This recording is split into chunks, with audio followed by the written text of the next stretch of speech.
மூக்கு புடப்பாலந்தா இப்படிதான் யோசிக்க தோணும். ரயில் விபத்துகளை தடுப்பதற்கு போட்ட வாவான ஐடியா. AI மூலம் டாக் டு ரைட் வசதியை கொண்ட ஒரு கருவி கேரளாவில் கண்டுபிடிப்பு. தமிழக அரசு எதிர்த்து போராட்டம் செய்த சென்னையின் சுகாதார பணியாளர்கள் தனியார் மயமாக்கியதால் வெடித்து சிதறியது பொறுமை. ஆக்டிங்னா ஐயோ ஆஸ்கர் ஆக்டிங்னா என சொல்லும் அளவிற்கு டிவிகே தலைவர் விஜய்க்கு எதிராக அளிக்கப்பட்ட பொய் புகார். பொட்டையை கூட வெட்டி வைக்காமல் வெட்டி பொழந்தெடுக்கப்பட்டது தர்பூசணி. தன்னை தானே ஸ்டார் என சொல்லி பிளான் என வாங்கிய டெல்யூஷன் திவாகர்.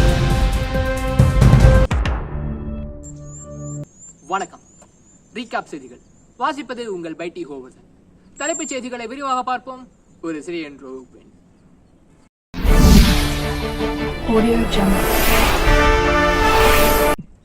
மூக்கு புடப்பாலந்தா இப்படித்தான் யோசிக்க தோணும். ரயில் விபத்துகளை தடுப்பதற்கு போட்ட வாவான ஐடியா.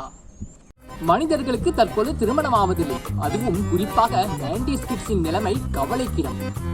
ஆனால் இங்கு ரயில் விபத்துகள் இனி வரும் காலங்களில் நடக்காமல் இருக்க தண்டவாளங்களுக்கு திருமணம் செய்து வைக்கப்பட்டுள்ளது. தண்டவாளங்களை மணமகனாகவும் மணமகளாகவும் கருதியதற்கு மன்னிக்கவும் புண்ணியவான் தண்டவாளம் சாருக்கும் புண்ணியவதி தண்டவாளம் மேடமுக்கும் இடையில் மந்திரம் ஓத தேங்காய் உடைத்து திருமணம் நடத்தி வைக்கப்பட்டுள்ளது. இந்த நிகழ்வு வைரலாகி சிரிப்பலைகளை ஏற்படுத்தியது. உண்மையில் விபத்தை தடுக்க வேண்டும் என்று நினைத்திருந்தால் இந்த மஞ்சள் குங்குமம் தேங்காய் வாங்க செலவழித்த பணத்தை ஒரு இன்ஜினியருக்கு கொடுத்திருந்தால் அவரே வேற லெவல் பிளானை எக்ஸிக்யூட் செய்திருப்பார். மேலும் இது போன்ற மூட நம்பிக்கைகள் தீர்வாகாது எனவும் கருத்து. AI மூலம் டாக் டு ரைட் வசதியை கொண்ட ஒரு கருவி கேரளாவில் கண்டுபிடிப்பு. கேரளாவை சேர்ந்த அஜய் என்ற 22 வயதான பொறியியல் மாணவர் AI மூலம் டாக் டு ரைட் வசதியை கொண்ட கருவியை உருவாக்கியுள்ளார். இந்த கருவி நாம் சொல்லும் வார்த்தைகளை பேனா கொண்டு பேப்பரில் எழுதும் திறன் படைத்தது. என்ட கேரளம் 2025 கண்காட்சியில் பார்வைக்கு வைத்திருந்தனர். இது மிகப்பெரிய வரவேற்பை பெற்றது. மேலும் இந்த கருவி மாற்றுத்திறனாளிகளுக்கு ஊனமுற்றோருக்கு டிஜிட்டல் ஸ்கிரைபாக செயல்பட வடிவமைக்கப்பட்டுள்ளது. அஜய் இந்த கண்டுபிடிப்பு வெற்றியடைய என் நண்பர்கள் அப்பர்ணா ஹரி, ரூபக் ஹரி நாயர், ஆகாஷ் டி நாயர் தான் காரணம் எனவும் அவர்களுக்கு நன்றியையும் தெரிவித்துள்ளார். தமிழக அரசு எதிர்த்து போராட்டம் செய்த சென்னையின் சுகாதார பணியாளர்கள் தனியார் மயமாக்கியதால் வெடித்து சிதறியது பொறுமை. சென்னையை தூய்மையாகவும் சுத்தமாகவும் வைத்திருக்க பணிபுரியும் சுகாதார பணியாளர்கள் GCC எனப்படும் கிரேட்டர் சென்னை கார்ப்பரேஷன் கீழ் இயங்கி வந்தனர். தற்பொழுது இந்த பணியாளர்கள் KKR எனப்படும் தனியார் கம்பெனிக்கு தாரை வார்க்கப்பட்டனர்.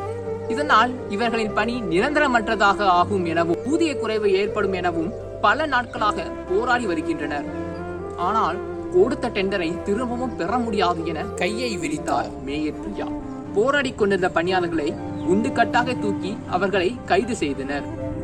பின் மேயர் அவர்கள் இதன் கீழ் பணியாளர்களுக்கு இன்சூரன்ஸ், கல்வி ஊக்கத்தொகை, பண்டிகை போனஸ் போன்ற சலுகைகள் கிடைக்கும் எனவும் அதனால் அனைவரையும் பணியில் திரும்ப வந்து சேருமாறு வலியுறுத்தினார். ஆனால் வர்தா புயல், கஜா புயல், கொரோனா போன்ற கோரங்களை சென்னை சந்தித்த போது களத்தில் இறங்கி போராடிய வீரர்கள் இந்த பணியாளர்கள். ஆனால் இவர்களை அரசு கைவிட்டது வருத்தம்தான். ஆக்டிங்னா ஐயோ ஆஸ்கர் ஆக்டிங்னா என சொல்லும் அளவிற்கு டிவிகே தலைவர் விஜய்க்கு எதிராக அளிக்கப்பட்ட பொய் புகார். தளபதி விஜய் அவர்களின் மாநில மாநாட்டிற்கு எப்போதுமே பெரிய வரவேற்பு இருக்கும். ஒரு திருவிழாவில் இருப்பது போல, ஒரு மியூசிக் கான்சர்ட்டில் இருப்பது போல கூட்டம் எப்போதும் அலை மோதும். அவரது மாநாடுகள் அவர் படங்களின் FDFஐ மிஞ்சும் அளவிற்கு கொண்டாடப்படும். அதுபோல கடந்த ஆகஸ்ட் மாதம் மதுரையில் எதிர்கட்சிகள் என்ன முக்கியும் மாநாட்டை தடுக்க முடியவில்லை. வெற்றிகரமாக நடந்து முடிந்தது. அம்மாநாட்டில் தலைவர் விஜய் MK ஸ்டாலினை உறவு முறை கொண்டு உரிமையோடு பாசமாக அங்கிள் என கொஞ்சம் குரலில் கூவி செஞ்சு விட்டார்.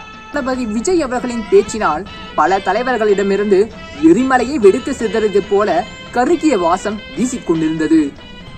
இதில் ஒரு இளைஞர் தன் அம்மாவுடன் வந்து நான் தளபதியை அருகே பார்க்கலாம் என ராம்பில் ஏறினேன். ஆனால் பாடிகார்ட்ஸ் என்னை தூக்கி போட்டு விட்டார்கள். இது என்னை மிகவும் பாதித்தது. அதனால் விஜய் மீதும் டிவிகே மீதும் நடவடிக்கை எடுக்க வேண்டும் என்று ஆக்டிங்னா ஐயோ ஆஸ்கர் ஆக்டிங்னா என சொல்லும் வகையில் நடித்து தள்ளினர். பின் இது பொய்யானது, அங்கு ஏறியது நான் தான் என கூறி பல ஆதாரங்களை காட்டினார். பின் பொய் புகார் அளித்த அந்த இளைஞரும் உண்மையை ஒப்புக்கொண்டார். ஆனால் இறுதியாக பொய்யும் வெளுத்து போனது. ஆட்டம் பாம் போல வெடிக்கும் என நினைத்த பொய் புகார் புஷ் ஆனது. கொட்டையை கூட விட்டு வைக்காமல் வெட்டி பொளந்தெடுக்கப்பட்ட தர்பூசணி. தன்னைத்தானே ஸ்டார் என சொல்லி பிளார் என வாங்கிய டெலியூஷன் திவாகர். சமூக வலைத்தளங்களில் ட்ரெண்டிங் ஆக வேண்டும், பணம், பேர், புகழ் சம்பாதிக்க வேண்டும் என்ற மோகத்தில் இன்ஸ்டாகிராமில் ஒரு கோமாளி கும்பல் உலவி வருகிறது. அதில் ஃபர்ஸ்ட் கிளாஸ் சோக்கர் தான் பிபிடி திவாகர். இவர் இன்ஸ்டாகிராமில் நடிப்பு என்ற பெயரில் வலிப்பு வந்தது போல துடிப்பார். மக்கள் இதனை கலாய்த்து தள்ளுவதை தவறாக புரிந்து கொண்ட நாராச நாயகன் தன் சுவை மொட்டுக்களே கருகி போகும் அளவிற்கு மக்கள் தன்னை நவரச நாயகன் எனவும் வாட்டமன ஸ்டார் எனவும் அழைப்பதாக கூறுகிறார். சூர்யாவுடைய கருப்பு படத்தின் டீசரில் அவர் தன் ஸ்டைலை காப்பி எடுத்துள்ளார் என கூறி வந்தார். இதனை கேட்டு கடுப்பான மக்கள் அவரை புலந்தெடுத்தனர். மேலும் கவினை ஆணவ படுகொலை செய்த சுர்ஜித்திற்கு ஆதரவாக பேசியது வெந்த புண்ணில் வேலை பாய்ச்சுவது போல இருந்தது. தற்பொழுது இவரது இன்ஸ்டாகிராம் அக்கவுண்ட் முடக்கப்பட்டதை அறிந்த இணையவாசிகள் இதுதான உண்மையான சுதந்திர தினம் என்று கொண்டாடி வருகின்றனர். ஆனால் மறுபக்கம் இப்படி டெலியூஷனால் தவிக்கும் திவாகருக்கு கீழ்ப்பாக்கம் மருத்துவமனையில் அட்மிஷன் கொடுத்து அவருக்கு உரிய சிகிச்சை வழங்க வேண்டும் எனவும் வலியுறுத்தி வருகின்றனர். இந்த மாத செய்திகள் இத்துடன் நிறைவடைந்தது. மேலும் பல செய்திகளுக்கு அடுத்த மாதம் உங்களை வந்து சந்திக்கிறேன். அதுவரை உங்களிடமிருந்து விடைபெறுவது நான் உங்கள் பைட்டி ஹோவர்தன். இது ரீகேப் செய்திகள். நன்றி, வணக்கம்.